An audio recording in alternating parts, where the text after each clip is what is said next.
Story time. When I did my first CELTA TP, I do remember it was almost a little over a decade ago. My tutor told me that I didn't have a teaching voice, or that I need to find my teaching voice because I don't have it. I don't know if I blacked out. That's a possibility.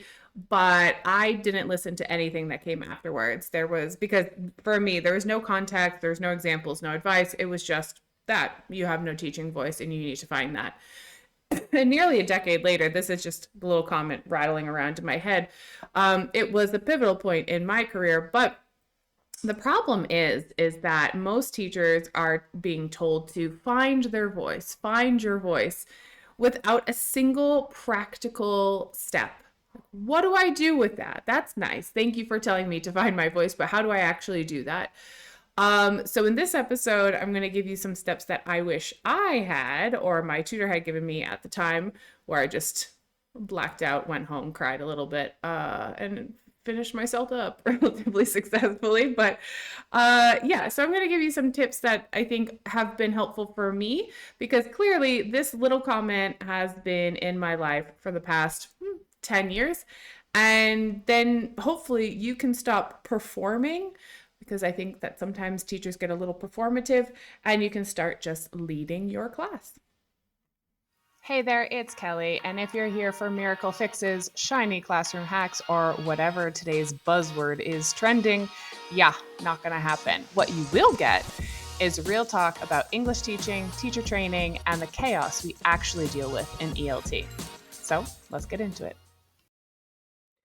So, welcome. And have you ever just walked into a classroom, you started doing your warm up, your lead in, whatever activity you had planned for the day, and it just felt off? I don't know, just the delivery, whatever it was, your voice isn't sounding like you today. Maybe it's a little too soft, maybe it's a little too flat, maybe you sound apologetic for whatever reason. And the worst thing that can happen, hang on, is that you actually lose your voice mid-lesson, just gone. So you have no voice. And here's the thing.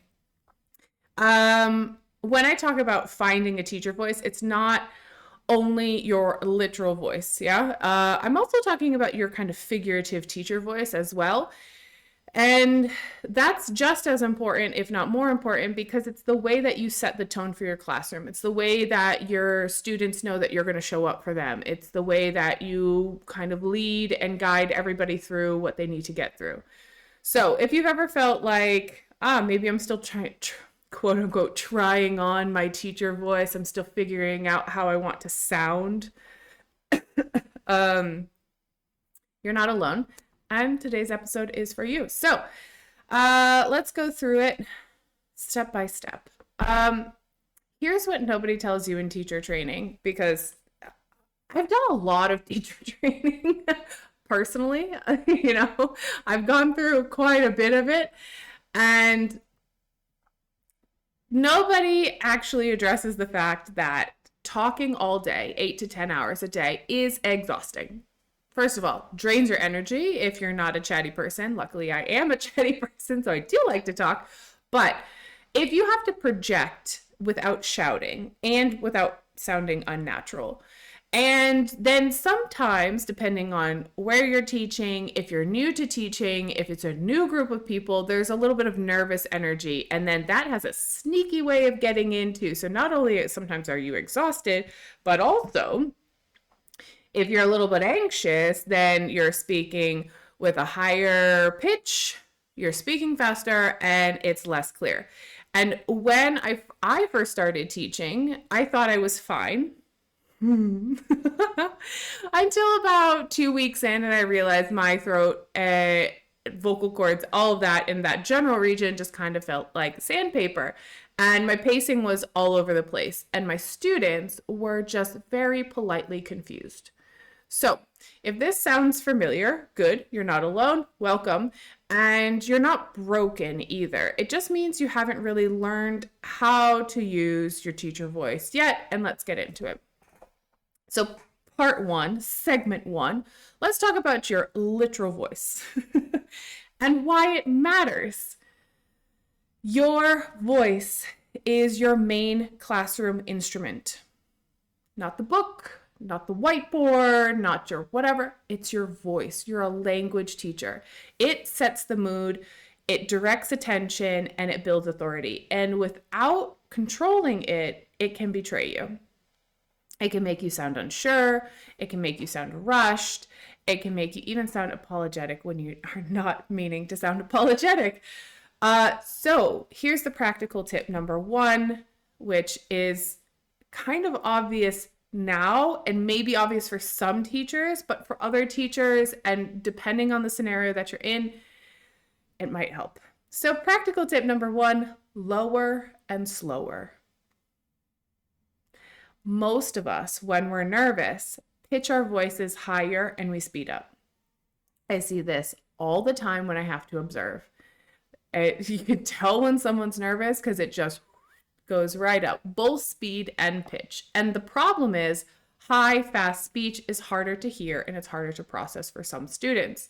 Oh, I do have my notes over here. So this is why, because I need to stay on track. If I don't stay on track, I'm going to give you all sorts of little anecdotes and we can't do that. So focused with practical tips today. So instead, what you can do is consciously, if you have a post-it note because you're teaching online, if you write it on a sticky note, kind of hit it in your lesson notes or something like that, just write lower and slower. Consciously drop the pitch slightly and slow your pace down. But sometimes people do this to an exaggeration and it's not meant to be exaggerated. Think calm, not sluggish. Yeah. So you'll sound more confident, you'll conserve your energy. It just is a better pacing for your whole lesson. Practical tip number two, and this is one of my favorites, the power of the pause. As teachers, we tend to want to fill every little possible gap that we have because we are very uncomfortable with silence with some sort of sound, especially online teaching. When we moved online, I was online before the pandemic, but the pandemic really shifted a lot of people online. People have a problem with silence online. They just do. I'm just going to come out and say it. And you know what? Silence is not a problem in a classroom. It's not. It can be, but it's not always a problem in the classroom because pauses allow your students to think, allow your students to absorb information, process information, prepare themselves to participate in things. So, and also on the teacher side, it gives you time to breathe. Just take a breath, right? We don't have to be on all the time. So, pausing actually signals to students as well that you're confident enough that we're not rushing through any of this. We're exactly where we need to be. We have time to get through this. Everything is under control. So get comfortable with silence and start taking some pauses because people do not do that. Practical tip now we're on 3. Number 3. Now, I'm going to do this right now. And the practical tip is to hydrate like it's your job. I'm sitting here drinking my water. I have 2 huge buckets full of sparkling water and regular water and just hydration. And I know that people might think that this is just whatever, Kelly, nope. You need to hydrate. Like your body, let me just throw this out there. We are pretty much very complex houseplants. We're houseplants with feelings. We need sunlight, we need water, and one of the things that we definitely need is hydrated organs in your throat. Like you just need to have hydration. So make sure you drink water, keep yourself healthy. I mean, this goes beyond like hydration. Yes, you need to hydrate, you need to drink water. Complicated houseplant with feelings. I apologize if you think that coffee is hydration. It is not. You need water to make sure that your throat doesn't get all sorts of messed up. But also, you gotta kind of take care of yourself. So this extends beyond hydration too. Like teachers sometimes will burn themselves out physically speaking, and they don't take care of themselves, and it's like, oh, well, I'm sick, but it's fine. I'll like suffer through it. Or I'm coughing and nonstop, but it's okay. I can still give my class and I can just turn my mic off when I start coughing. Like, you guys got to take care of yourself, honestly, because if you're not healthy, you're really not at the top of your game and you're just going to be struggling through class. So, hydration for your voice, but then also, take care of yourself. And tip number 4. So warm up. I've done this. I've had training sessions. One day I spoke for 14 hours straight in intensive training. 14 hours. Went to bed, woke up the next day and did another 8 hours. Then hopped on a plane and flew home. I've done it. It ain't pretty. So it's a little exhausting. And if I wasn't healthy, hydrated, and I didn't kind of take care of myself and prep myself to be able to do these things, then I wouldn't have been able to speak for 14 hours straight, then turn around the next day and do another 8 hours before hopping on a plane and still having my voice intact for the next day, teaching regularly, which is like 8 to 10 hours a day. So honestly, it's possible, but you do have to kind of manage this. One thing is to warm up. Now, I'm not an opera singer. I'm not a professional with the voice or anything like that. I do have a friend. She is an opera singer and she does warm up her voice. She does a good job. Her name's Alini. She's a fantastic English teacher. Anyways, back to warming up. I'm not a professional. I'm not going to give you any warm-up tips, but there's this wonderful thing called YouTube and the internet that you can Google stuff and search for things on YouTube and just find a voice coach that's going to help you warm up. If you know that you have a very prolonged day, make sure that you warm your... Listen, this whole area, like it's muscles just like anything else. Like you're not going to just stroll into a gym and start throwing up 40-kilo dumbbells on a bench. Like not going to happen. Not going to happen. Same thing with your throat. You got to make sure that you're kind of prepped for those extended periods. One thing I will say is that I do enjoy breathing exercises. This helps me not only kind of warm up, it's not super related to warming up, but it does help me stay low and slow. I love those little breathing exercises where they have the circle and it kind of opens and closes. Like you should, if you're a beginning teacher, first of all, watch the TED Talk with Amy Cuddy about the Superman pose. That'll help you. Second thing, do some breathing exercises to like slow your heart rate down and everything else. Breathing exercises are great. Nobody breathes properly anymore. It always seems like we get to the beach or on vacation, we sit down, we go, and it's like, oh, okay, now you're going to breathe after a year of not breathing. So breathing exercises, highly recommend. Okay, so that's it for your literal voice. Let's hop into the figurative voice because this is also very important. Back to my notes. It is also, I'm going to be drinking a lot of water during this because it's super dry. Right now in São Paulo, where I live, like I'm getting alerts on my phone that the humidity is so low that people need to hydrate. You know, when the government gets involved telling you to hydrate, then it's probably an issue. Anyways, figurative voice. So your teaching voice isn't just how you sound. Hopefully you sound lovely and you take care of that and you hydrate, do exercises and focus on your delivery. That's wonderful. But your figurative voice as well. And I have a little inkling that when that tutor told me that I didn't have a teaching voice, I have a feeling that this is what he meant was my figurative voice. I have a feeling, but I'm not sure because I just never followed up because I was traumatized by that and then I just moved on. Obviously not moving on quite well enough because it's still rattling around in my head, but I also did want to think to myself, well, how can I help other teachers? Because getting that type of news in feedback is just not super helpful. So I'll never forget it. It was my TP1 in CELTA in front of my peers too. So he told me just straight, dead face, dead-eyed me and was like, you don't have a teaching voice. And I was like, well, okay. No explanation, no examples, no strategies. The problem that I had was that there was no strategies. Because, okay, if I have a defect, I got a lot of them. Let me tell you, I am oh, far from perfect. You gotta give me how I'm going to make it better. So here's the thing. It wasn't about volume because I can project.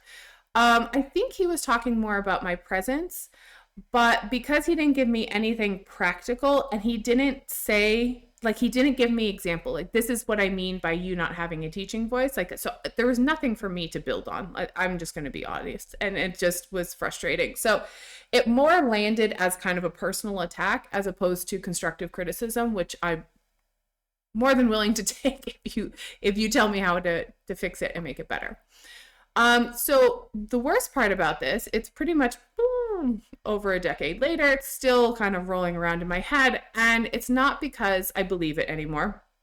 I've actually built in my entire career proving this otherwise, but because I spent hours and hours thinking about what voice even means. Like, what did he even mean by voice? And then, so I came up with these two, literal and figurative. I don't know. I'm just making this stuff up as I go. So this is what makes sense to me based on my personal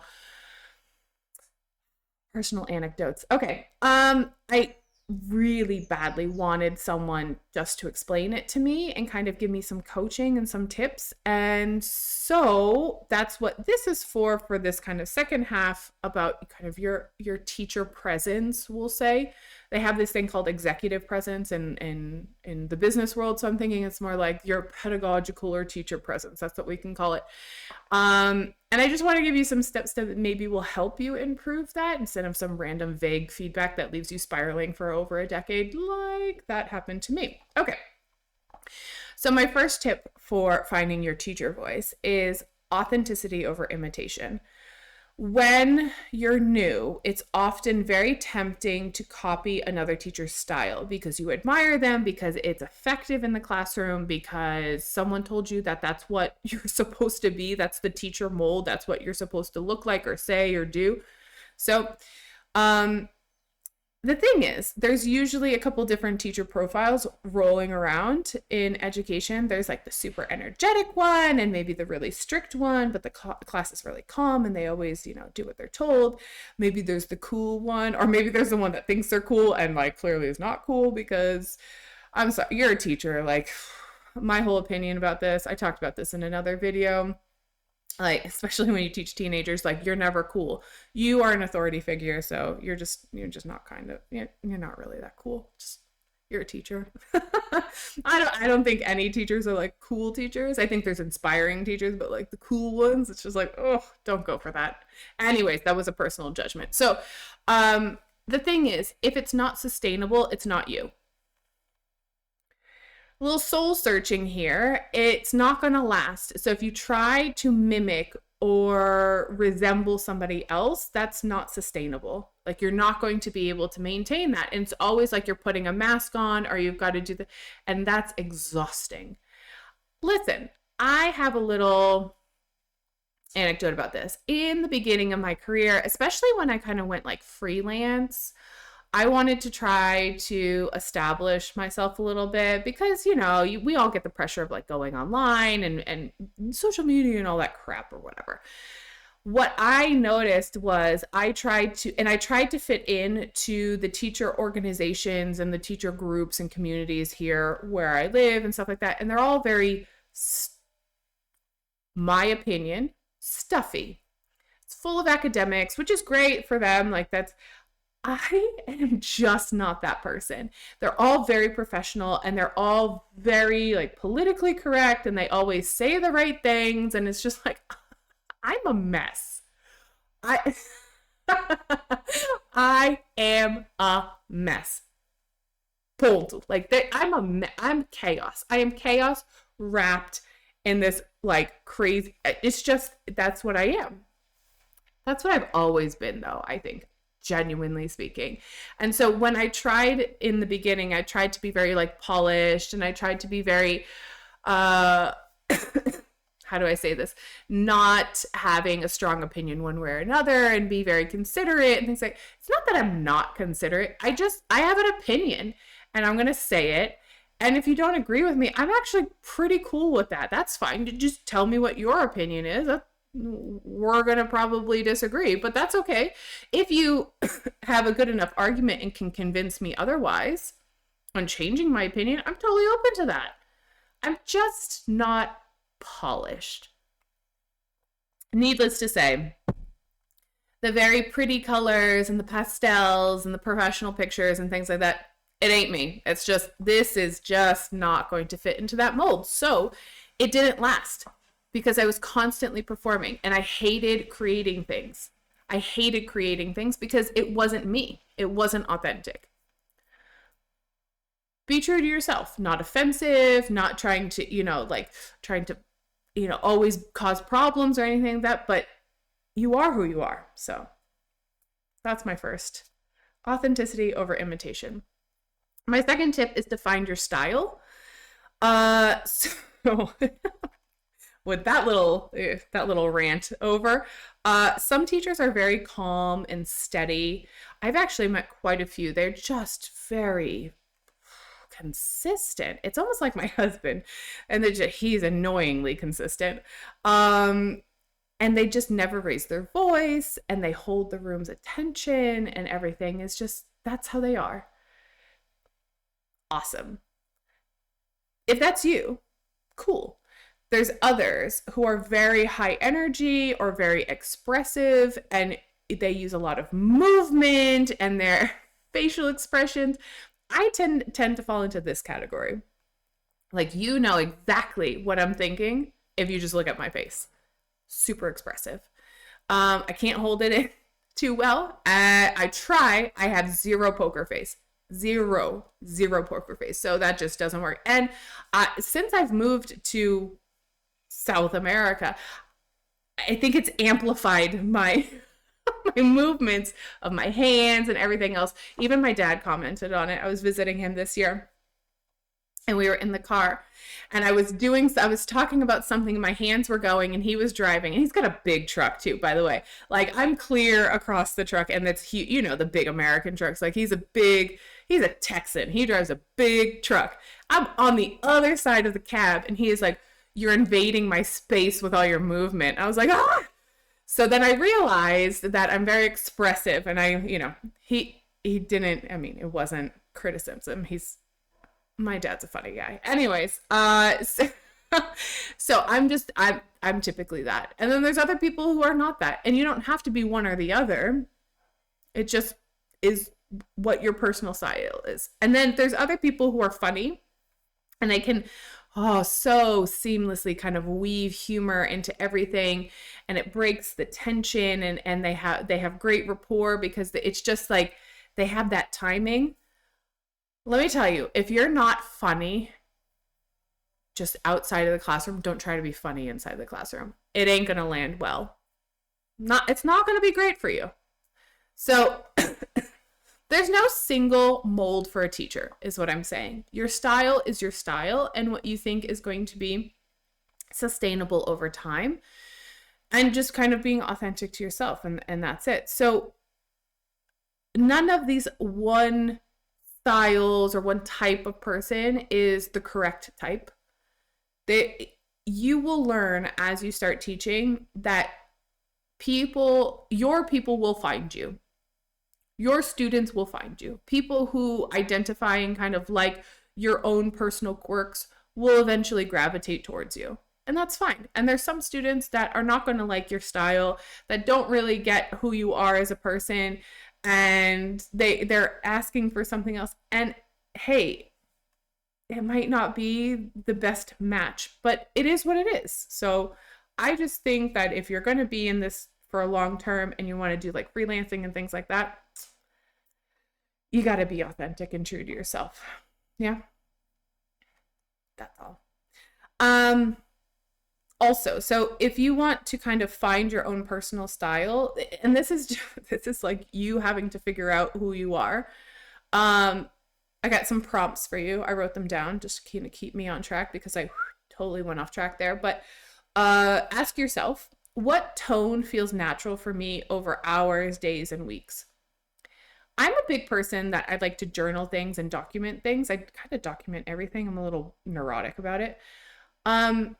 But I would just kind of like after classes and things like that, kind of take some notes on delivery and tone and style and how it went and how you felt and how the energy was in the classroom where people engaged. And also silence and quietness is not engaging. People might be very engaged and it might be a completely dead silent class because they're focused and they're learning. So, just kind of make an assessment. The second question, how do I want my students to feel in my class? Now, sometimes, sorry, again, it's so dry here, hydrating, taking my own advice. Um, you don't, okay, you're not going to change yourself for your students. Not recommended. But there's certain classes that demand certain types of energy or certain types of delivery. And so you might modify class to class just based on the content or the whatever you're doing. But also, I'm very okay with, and maybe you're not at this point in your career, but I'm very okay. I'm super okay with saying, you know what? I don't think we're a great match. Let me recommend you to a friend. I've given away hundreds of students. I don't even care about it anymore. It's just like, no, whatever. Like I just give people away because I know that we're not going to be vibing in class. And what that translates into is students eventually are kind of like, oh, I have English class. Like Kelly's nice and she's competent and I'm learning, but it's just like a drag. And you don't want that. So again, like I said before, your people will eventually find you. People who kind of identify with you or have some sort of connection with you. And then you can kind of vary it a little bit, but how do you want them to feel? Because I'm super excited. I'm very nerdy. I find all sorts of random things for my students and they get really excited about it too. They think I'm absolutely bonkers, totally crazy, which is a valid assessment from my students, to be honest. I am totally crazy, but I find random things that they eventually love and find extremely useful. So let me give you an example, super quick.